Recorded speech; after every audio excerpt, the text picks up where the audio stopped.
బీసీలకు 42%. మాకొద్దు బాబో ఈ ఫ్రీ బస్ అని మహిళలే మొత్తుకునే స్థాయికి ఆ పథకాన్ని. ఏమన్నా పైలట్ పథకం అనడానికి కొత్త పథకమా?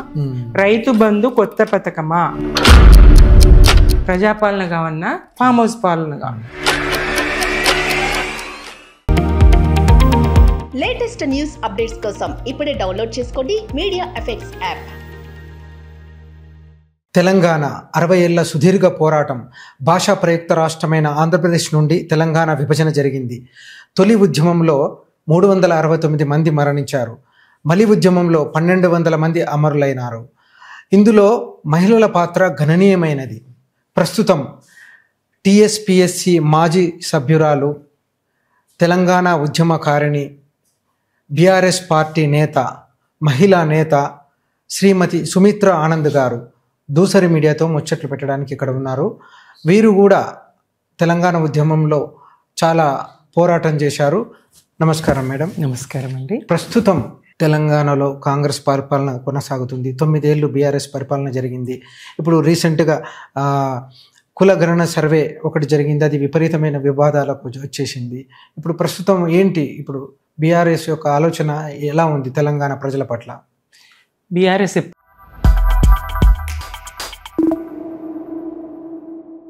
ఇప్పుడు కూడా తెలంగాణ ప్రజల పక్షమే ఉంటుంది. తెలంగాణ ప్రజలకు మేలు జరగాలనేటువంటి ఆలోచనతోనే ఉంటుంది.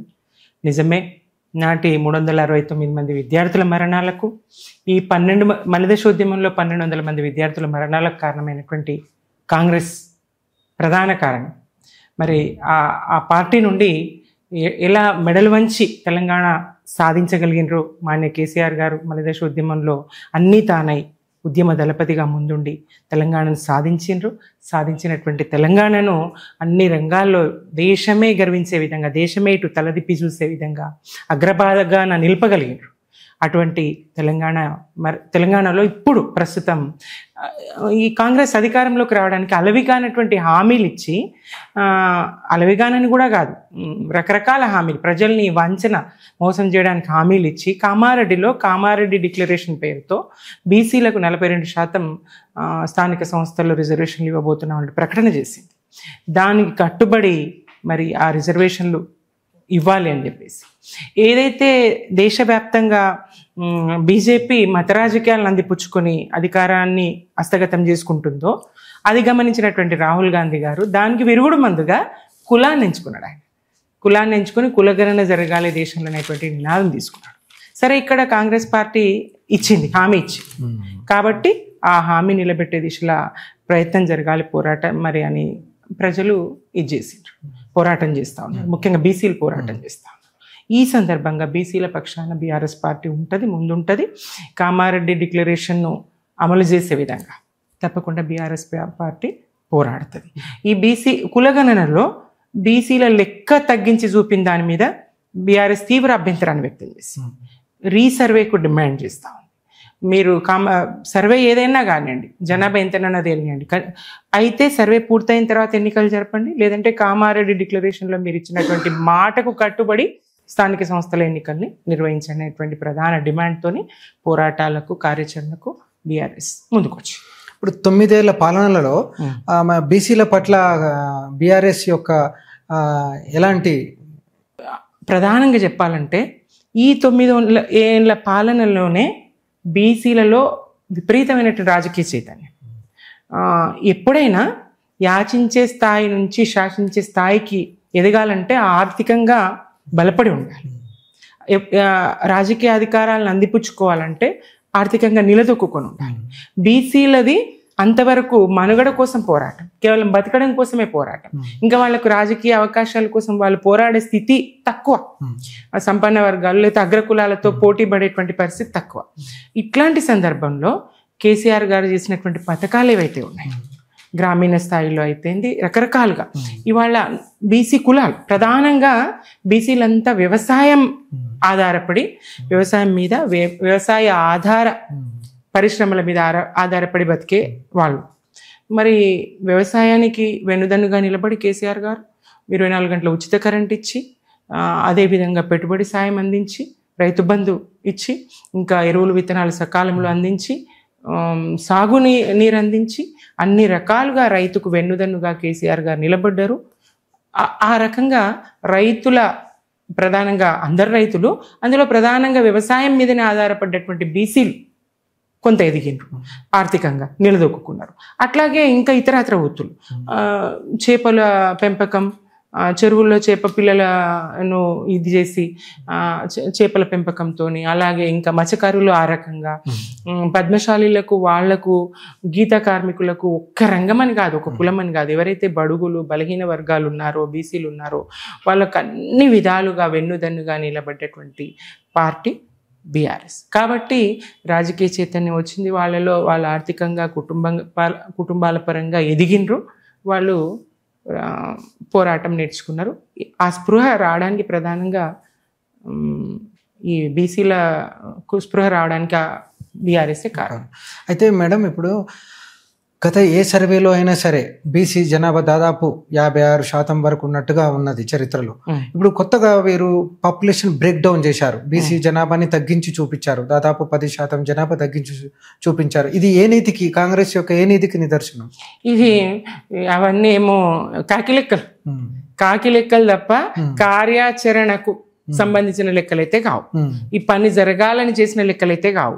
ఏవో కాకి లెక్కలు చెప్పి కాదనిపించి కాలయాపన చేసి కాళ్ళ కింద తొక్కడానికే బీసీలను ఈ కాంగ్రెస్ చేస్తున్నటువంటి ప్రయత్నం. అయితే ఇప్పుడు కాళ్ళ కింద తొక్కడానికి చేస్తున్న ప్రయత్నం ఉంది కదా, ఇప్పుడు ఇది చేయకుండా ఉండడానికి చట్టపరంగా ఈ స్థానిక సంస్థల్లో 42% ఇస్తానని చెప్పారు.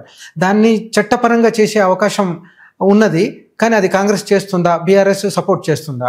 కాంగ్రెస్ చట్టపరంగా చేసే అవకాశం ఎంత మాత్రం లేదు. అది రాదు. 50% రిజర్వేషన్లు అంటది, 50%కి మించొద్దు అంటది. కేంద్రానికి అసలు ప్రపోజలే పంపలేదు, లేఖనే లేదు, ఏమీ లేదు. శాసనసభ సమావేశాలు అన్నారు, 1 నిమిషంలోనే వాయిదా వేసిండ్రు, ఏం మాట్లాడింది లేదు, చేసింది లేదు. బీసీలకు చేసే ఉద్దేశము కాంగ్రెస్ కు లేదు. ఇది కాలయాపనకే తప్ప ఇంకేం లేదు. ఈ విషయాన్ని బీసీలు గుర్తిస్తున్నారా?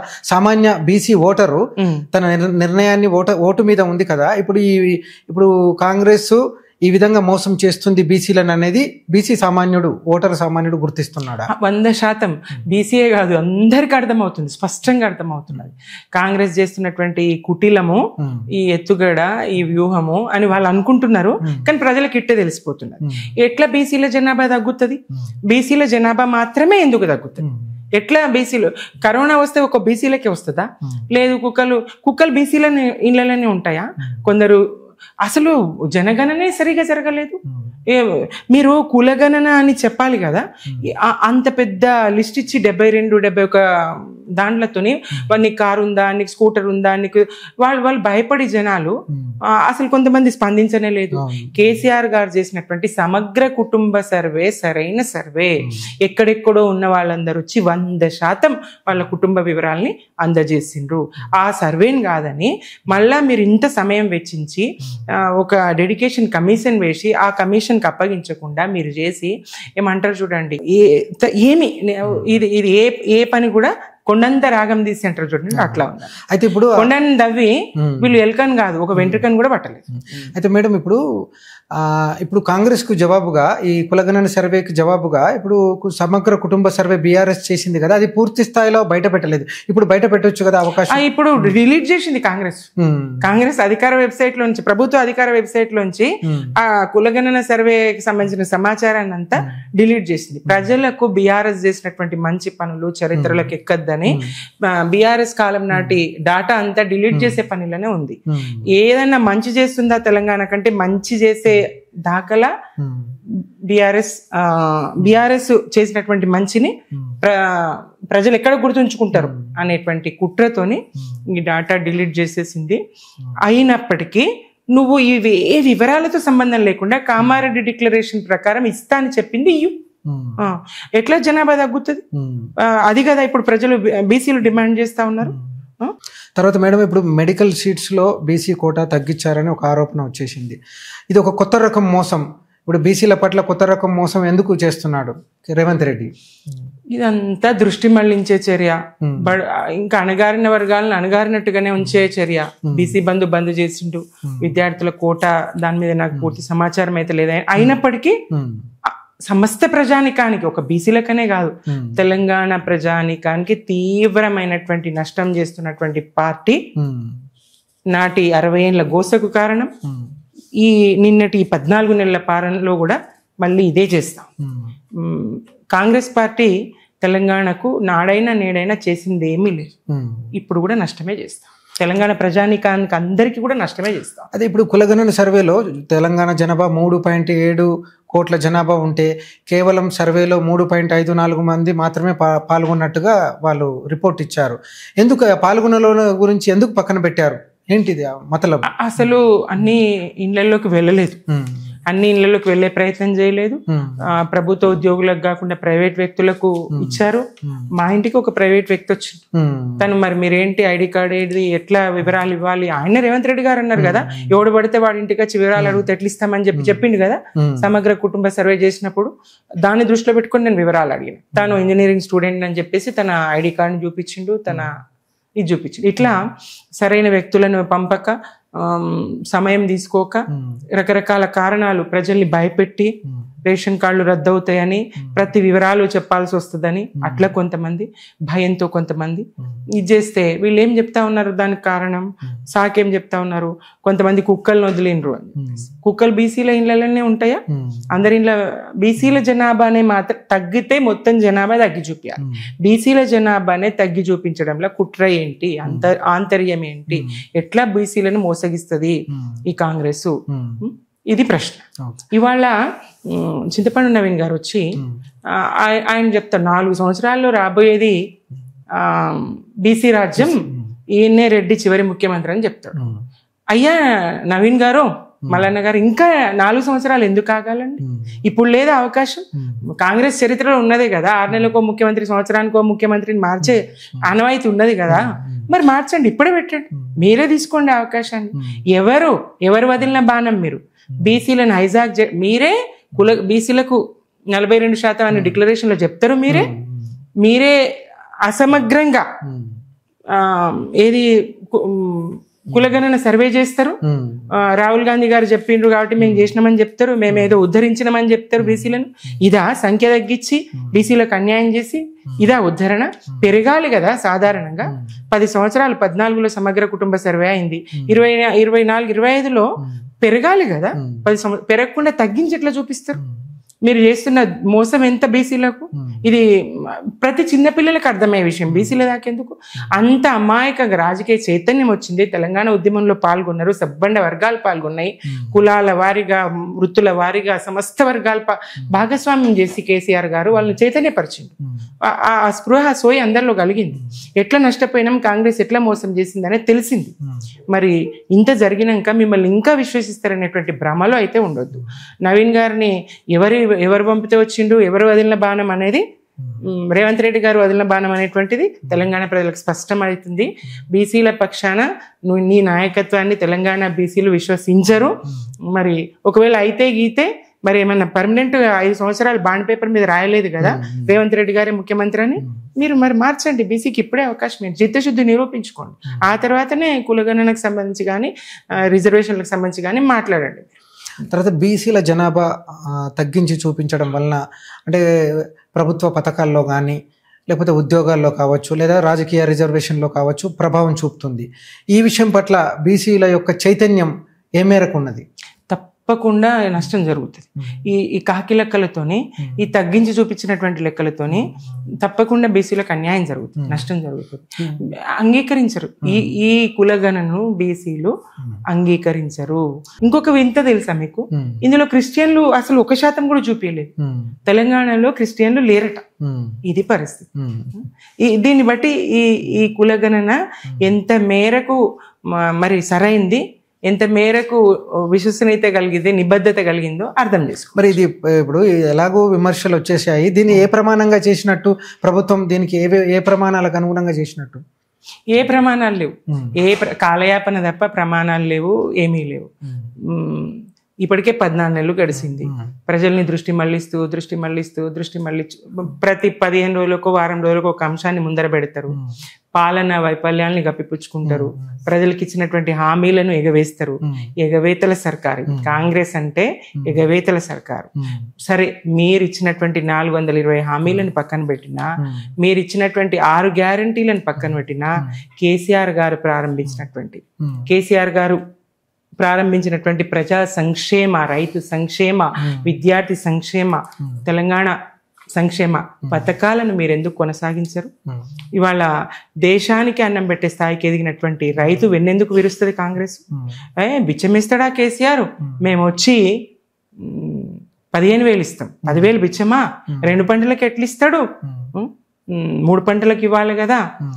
కేసీఆర్ అంటాడు కాంగ్రెస్ వస్తే రైతు బంధుకు రామ్ రామ్ అంటాడు. ఎట్లా రామ్ రామ్ చెప్తాం? మేము ఇయ్యమా? మాకు దిమాగ్ లేదా? మేము అవలగాలమా అని మాట్లాడిన రేవంత్ రెడ్డి గారు ఇవాళ 2 పంటలకు ఎగవేసిండు. రైతు వెన్నువిరిసే ప్రయత్నం కాదు, ప్రాజెక్టులను నిరుపయోగంగా ఉంచి పంటలు ఎండబెట్టేది నిజం కాదు. ఎంత నష్టం జరుగుతూ ఉంది తెలంగాణకు. తెలంగాణ సమాజము ఒక్కసారి షాక్ నుంచి దేరుకున్నట్టు ఎంత పని జరిగిపోయింది. మోసపోతాం కదా, గోసపడుతున్నాం కదా అనేటువంటి తెలివి ఇప్పుడు వచ్చి తర్వాత ఇప్పుడు ఈ తప్పుల తడకైన సర్వే తర్వాత స్థానిక సంస్థల్లోకి ఇదే విధంగా కాంగ్రెస్ వెళ్తుందా? వెళ్ళదు. కాంగ్రెస్ ఏం చెప్తుంది? మేము పార్టీ నుంచి ఇచ్చుకుంటామని చెప్తుంది. మేము పార్టీ నుంచి ఇచ్చుకుంటాము, అది అయ్యే పని కాదు, పోయే పని కాదు. ఏమన్నంటే ఎన్నికలను వాయిదా వేయాలని కూడా చూస్తుంది. కాంగ్రెస్ తోని బీసీలకు న్యాయం చేసే పార్టీ కాదు. ఈ అంశం 100% కాంగ్రెస్ తో కాదు, పక్కన పెట్టచ్చు అంశాన్ని. తర్వాత ఇప్పుడు ఏదైతే ఏ ప్రమాణాలు చేసి 6 గ్యారంటీల ప్రమాణాలు చేసి అధికారంలోకి వచ్చారో అలా అనుకుందాం మనం. వస్తే ఇప్పుడు 6 గ్యారంటీల యొక్క అమలులో ఏంటి ఇప్పుడు ఎలా ఉంది కాంగ్రెస్ పనితీరు? సాగు తప్పి కనులొట్టబోయి అనే కన్నా అంతకన్నా దారుణంగానే ఉంది. ప్రజలకు ఇచ్చినటువంటి ఏ హామీని, ఏ ఒక్క పథకాన్ని కూడా, ఈ 6 గ్యారంటీల్లో ఒక్క గ్యారంటీని కూడా వాళ్ళు నిర్వర్తించలేకపోయినారు, ప్రజలకు చేయలేకపోయినారు. మీరు మహిళా నాయకురాలు కదా, ఈ గృహలక్ష్మి పథకం గురించి చెప్పండి, దాని అమలు తీరు ఏంటి? గృహలక్ష్మిలో ప్రధానంగా వాళ్ళు చెప్పింది 18 ఏళ్ళు నిండినటువంటి ప్రతి యువతికి 2,000 స్కూటర్ బైక్ ఇస్తా అన్నారు. కాలేజీకి వెళ్తున్నటువంటి విద్యార్థులకు. అట్లాగే 18 ఏళ్ళు నిండిన ప్రతి యువతికి, మహిళలందరికీ కూడా 2,500 ఇస్తా అన్నారు. అలాగే ఆసరా కానీ, లేదంటే బీడీ కార్మికులు కానీ, రకరకాల వృత్తుల్లో ఉన్నటువంటి మహిళలు ఎవరైతే ఉన్నారో వాళ్ళకి ఇచ్చేటువంటి కేసీఆర్ ప్రభుత్వం ఇచ్చినటువంటి 2,000 పెన్షన్ 4,000 చేస్తా అని చెప్పి, డబుల్ చేస్తా అని చెప్పి. అయితే 200 ఉన్నటువంటి పెన్షన్ కేసీఆర్ గారు 2,000 చేశారు. మరి ఏకకాలంలో అంత పెంచిండ్రు 9 ఏళ్ళలో. రాష్ట్ర ఆర్థిక పరిస్థితి బాగుంది. మరి ఈయన చేయగలుగుతాడేమో. ప్రజలు నమ్మిండ్రు. ఎందుకంటే కేసీఆర్ గారు అందరికీ అన్నీ చేస్తున్నారు. రాష్ట్ర ఆర్థిక పరిస్థితి బాగుంటేనే చేయగలుగుతాడు అనేటువంటి ఒక నమ్మకంతో ఈయన చెప్పినటువంటి మాటలు, కాంగ్రెస్ హామీలు, 6 గ్యారంటీలను నమ్మిండ్రు. కానీ అందులో ఉచిత బస్సు ఒక్కటి, అది కూడా ఆ రోజు ఉచిత బస్సు అని చెప్పిండ్రు. ఈ బస్సుకు ఆ బస్సుకు అని ఏం చెప్పలేదు. తీరా చూస్తే మరి కొన్ని బస్సులకే పరిమితి విధించారు. ఆ కొన్ని బస్సుల్లో నిత్యావసరాలు ఉండేటువంటి అనేక మందికి ఇబ్బందికర, బస్సుల సంఖ్య కుదించి కొన్ని బస్సులకే ఇచ్చేసి, అది వాళ్ళ మహిళలు సీట్ల కోసమో మరో కారణంగానో బస్సులో గొడవపడడం, దాన్ని చిత్రీకరించి బయట చూపించి మహిళలను అవమానించడానికే తప్ప మహిళలకు వసతి కల్పిద్దామని, మహిళలకు మేలు చేద్దామన్నట్టుగా అయితే లేదు.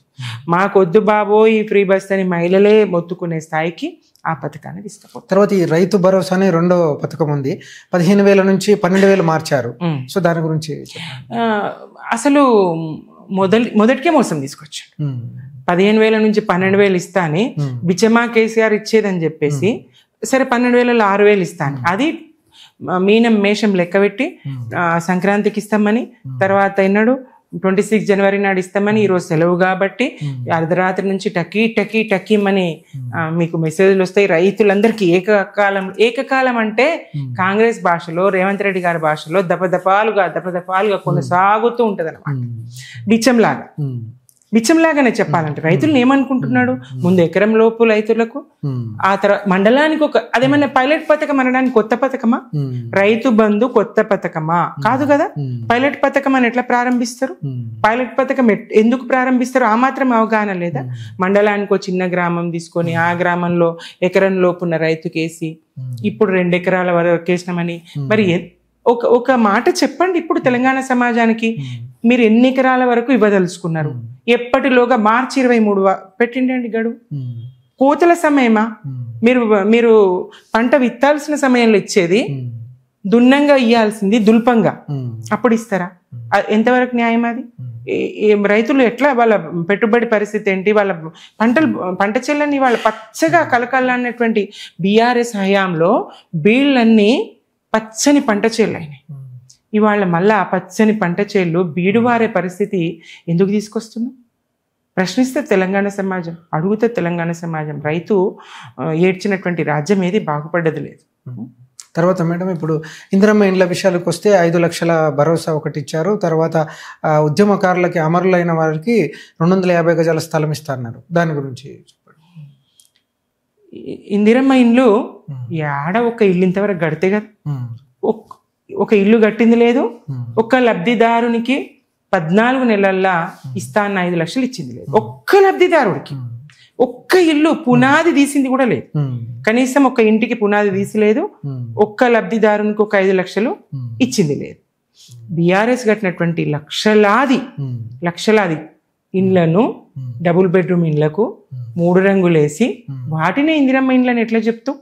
నువ్వు స్వయంగా నిర్మాణం చేసి, నీ ప్రభుత్వం నిర్మాణం చేసి ప్రజలకు ఇచ్చి వాటిని ఇందిరమ్మ ఇండ్లు అని చెప్పు. నీ ఇష్టం ఉన్న పేరు పెట్టు. ఇందిరమ్మ ఇండ్లు అంటావా, ఇంకా నెహ్రూ ఇండ్లు అంటావా, నీ ఇష్టం. రాజీవ్ గాంధీ ఇండ్లు అంటావా, నీ ఇష్టం ఉన్న పేరు పెట్టుకో. నీ నేతల నీ నచ్చిన పేర్లు పెట్టుకో. కానీ కేసీఆర్ కట్టినటువంటి డబుల్ బెడ్రూమ్ ఇండ్లకు ఆ పేరు ఎట్లా పెడతావు? నువ్వేం చేసినావు? నువ్వు కట్టినవా? ఏమన్నా జరిగిందా? ఎన్నిసార్లు అప్లికేషన్లు ఇవ్వాలి? దరఖాస్తుల ప్రభుత్వమా ఇది? ప్రజల్ని జిరాక్స్ సెంటర్ల చుట్టూ ఎట్లా తిప్పుతూ, ఒక్కొక్క కుటుంబాన్ని ఎన్నిసార్లు తిప్పలు పెడుతూ, సర్టిఫికేట్లు తీసుకొస్తూ, అధికారుల చుట్టూ తిరుగుతూ, ఎక్కడ జరుగుతుంది న్యాయం? నువ్వు ఇదివరకే తీసుకున్నావు కదా అప్లికేషన్స్, నీకేం కావాలని. మరి మళ్ళీ కొత్తగా ఈ అప్లికేషన్లు ఏంటి? నీ 5 ఏళ్ల కాలం అప్లికేషన్లతోనే గడుపుతావా? ఎప్పుడు చేస్తూ? తర్వాత మండలానికి ఒక ఇంటర్నేషనల్ స్కూల్ ఏర్పాటు చేస్తామని చెప్పారు. ఇంతవరకు ఆ పథకం ఎటువంటి ప్రారంభం జరిగింది? ఉన్న స్కూళ్ళనే 1000కి పైగా గురుకులాల నిర్వహణ అద్భుతంగా చేసిండ్రు కేసీఆర్. సాధారణంగా ఇళ్ళ దగ్గర పిల్లలు ఉంటే రకరకాల పనులు చెప్తారు, చదువు సాగదు. మరి పూర్తి సమయం విద్యాలయంలోనే ఉంటే, ఆశ్రమంలో ఉంటే, ఆ వాతావరణంలో చదవదలుచుకున్న పిల్లలు, చదవచ్చే పిల్లలు బాగా చదువుతారని చెప్పేసి 1000కి పైగా గురుకులాలను అద్భుతంగా నిర్వహిస్తూ ఉంటే, ఇవాళ ఆ గురుకులాలన్నీ ఏం జరుగుతూ ఉన్నాయి? 50 మందికి పైగా హాస్టల్ విద్యార్థులు చనిపోయినారు కదా. కలుషిత ఆహారం, పిల్లలకు సరైనటువంటి నాణ్యమైనటువంటి ఆహారాన్ని అందించలేనటువంటి దుస్థితిలో ఇవాళ ప్రభుత్వం. హాస్టల్లో నా పిల్లల్ని ఉంచొద్దు అని ప్రజలు పిల్లల్ని వెనక్కి తెచ్చుకునే విధంగా హాస్టల్ మూతపడే స్థితికి ఈ ప్రభుత్వం ఇవాళ. ఉన్న విద్యామంత్రి దిక్కులేడు. ఇంతవరకు 6 శాఖలకు మంత్రులే లేరు. హోం తన దగ్గరనే, విద్యాశాఖ తన దగ్గరనే. పాలన ఎట్లా సాగుతుంది? బళ్ళు ఎట్లా కొనసాగుతాయి? చదువులు చటుబండలు అయిపోయి. తర్వాత పెన్షన్లు 4000 రూపాయల పెన్షన్లు ఇస్తా అన్నారు. ఆ పథకం యొక్క 4000 ఇస్తా అని చెప్పేసి 14 నెలలు అయింది. ఈ 14 నెలల్లో కూడా 2 నెలల పెన్షన్ ఎగవేసిండట. పాపం మహిళలు అయితే ఏడుస్తా ఉన్నారు. వృద్ధులు ఆసరా పెన్షన్లు అందుకునేటువంటి పల్లెల్లో చూస్తే కుటుంబాల పరిస్థితి అంతంత మాత్రం. వాళ్ళ పిల్లల్ని వాళ్ళు పోషించుకోవడానికి సరిపోదు. ఈ ముసలి తల్లిదండ్రులకు వాళ్ళు చూసే పరిస్థితి లేదు. అట్లాంటి సందర్భంలో కేసీఆర్ పెద్ద కొడుకై ఇచ్చినటువంటి 2000తోని వాళ్ళకు అవసరమైనటువంటి బీపీ గోళీలో, షుగర్ గోళీలో తెచ్చుకొని వాళ్ళు ఇంత తృప్తిగా బతుకుతున్నటువంటి సమయంలో మరి ఈయనొచ్చి దెబ్బ కొట్టిండు. 2000 కాదు 4000 ఇస్తా అన్నాడు. ఆ 2000 చక్కగిస్తలేడు. సరైన సమయంలో ఇస్తలేడు, చక్కగిస్తలేడు. ఇవాళ వృద్ధుల మరణాల సంఖ్య తగ్గింది కేసీఆర్ పీరియడ్ లో. వాళ్ళు సరైన సమయంలో సరైన మందులు వేసుకుంటూ వాళ్ళు ఆరోగ్యంగా ఒక ఆత్మ విశ్వాసంతో మా మందులు మేము కొనగలుగుతున్నాం, మా ఖర్చులు మేము పెట్టుకోగలుగుతున్నాం అని చెప్పేసి ఒక ఆత్మవిశ్వాసంతో, సంతృప్తితోని వాళ్ళు సంతోషంగా బతికినటువంటి వృద్ధులు ఇవాళ నిన్ను తిట్టి శాపనార్థాలు పెట్టే పరిస్థితికి తీసుకొస్తున్నారు రేవంత్ రెడ్డి గారిని మీద. ఓవరాల్గా ఇప్పుడు ఈ ఏడాది పాలనకి కాంగ్రెస్ పార్టీకి మీరు ఎన్ని మార్కులు ఇస్తారు? నేను కాదు, ప్రజలు ఇస్తా ఉన్నారు మార్కులు. ఒక బీఆర్ఎస్ లీడర్గా నేను మార్కులు ఇవ్వడం సమంజసం కాదు. అయినప్పటికీ ప్రజలు క్షేత్రంలోకి వెళ్తే, ప్రజాక్షేత్రంలోకి వెళ్తే రేవంత్ రెడ్డి గారు ఏ సర్వే చేయించుకుంటారో చేయించుకుని, అంతెందుకు మొన్ననే వాళ్ళ అధికార ట్విట్టర్ పేజీలో వాళ్ళు ఓటింగ్కు పెడితే 70% పైగా కేసీఆర్ గారికి ఓట్లేశారు. ఇంకా దాన్ని వాళ్ళు వ్యంగ్యంగా వెక్కిరిస్తూ ఫామ్ హౌస్ పాలనగా ఉన్నా, ప్రజాపాలనగా ఉన్నా, ఇది ప్రజాపాలనట. ప్రజల వెన్ను విరిచేది, ప్రజలను మోసగించేది, ప్రజల అబద్ధమాడి గద్దె మీద కూర్చున్నది ప్రజాపాలన ఎట్లయితుంది? ప్రజలకు అందని పాలన కదా ఇది. మరి ప్రజాపాలన కావన్నా, ఫామ్ హౌస్ పాలన కావన్నా. ఫామ్ హౌస్ అంటే ప్రజలు ఏదో అనుకున్నారు. తెలంగాణ ప్రజలకు తెలుసు, వ్యవసాయాన్ని స్థిరీకరించే ప్రయత్నంలో కేసీఆర్ గారు చేసినటువంటి కృషి ఎంత గొప్పదో తెలంగాణ ప్రజలకు తెలుసు. ఆయన వ్యవసాయ క్షేత్రాన్ని మరి వీళ్ళు ఫామ్ హౌస్ అని వ్యంగ్యంగా పెడితే కూడా అత్యధిక శాతం, మరి 70% పైగా కేసీఆర్ గారే ముఖ్యమంత్రి కావాలని, ఆ పాలనే కావాలని కోరుకున్నారంటే దీన్ని బట్టి స్పష్టమైంది కదా. 70% పైగా ప్రజలు కోరుకుంటున్నారంటే ప్రజలు మార్కులు ఎవరికేసిండ్రు అనేది స్పష్టం కదా. దీన్ని బట్టే ప్రజలు ఇస్తున్నారండి మార్కులు. లీడర్లు వేయాల్సిన అవసరం లేదు, పార్టీలు వేయాల్సిన అవసరం లేదు, ప్రజలే మార్కులు ఇస్తారు.